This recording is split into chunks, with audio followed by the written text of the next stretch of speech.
আসসালামু আলাইকুম রহমতুল্লাহ। বাংলাদেশের আকাশেই তো বিপদ, সেটা শুনলেই গা শিউরে উঠবে। এই শক্তি, এই সামর্থ্য নিয়ে বাংলাদেশ কেমনে তার প্রতিবেশী রাষ্ট্রগুলোর সাথে চোখে চোখ রেখে শত্রুতা বাড়াতে চায়, মাঝে মাঝে আমারই তো ভয় করে। নিউজটা শুনলেই আপনারা বুঝতে পারবেন। ঢাকা ক্যান্টনমেন্টের রাডার কক্ষে আলো কম, কেবল স্ক্রিনের আলোই জল করছে। চারিদিকে হঠাৎ একটি অচেনা সিগন্যাল ধরা পড়ল। আকাশে কর্মকর্তা ভুরুকুচকে বলেন, এটি কি ড্রোন নাকি শত্রুপক্ষের ক্রুজ মিসাইল?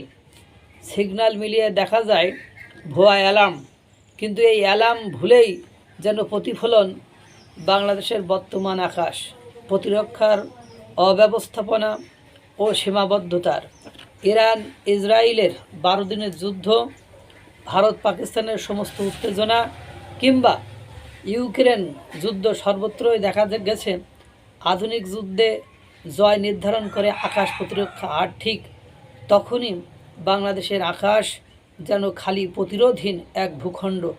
প্রশ্ন উঠেছে, যদি কাল ভোরে কোনো শত্রুপক্ষ একাধিক ক্রুজ মিসাইল ছড়ে, বাংলাদেশের প্রতিক্রিয়া কী হবে? ইরান যখন 532টি মিসাইল ছড়ে ইসরায়েলের দিকে, তখন কেবল 32টি মিসাইল ইসরায়েলের ভূমিতে আঘাত হানে। ভারতে গর্জে উঠেছে S-400 ও বারাক 8। বাংলাদেশে আমাদের হাতে থাকা সবচেয়ে কার্যকর ভূপৃষ্ঠ থেকে আকাশে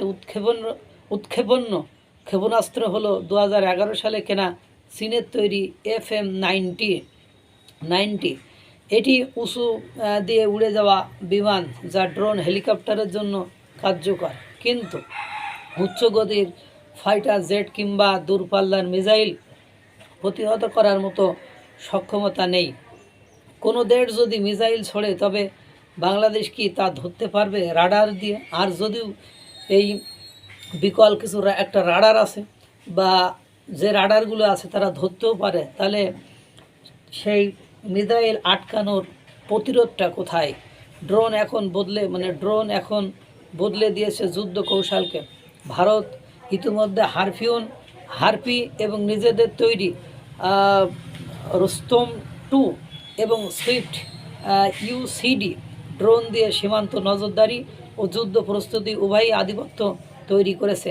মিয়ানমার তাদের সীমান্তে চীনের সহায়তায় সশস্ত্র ড্রোন মোতায়েন করেছে।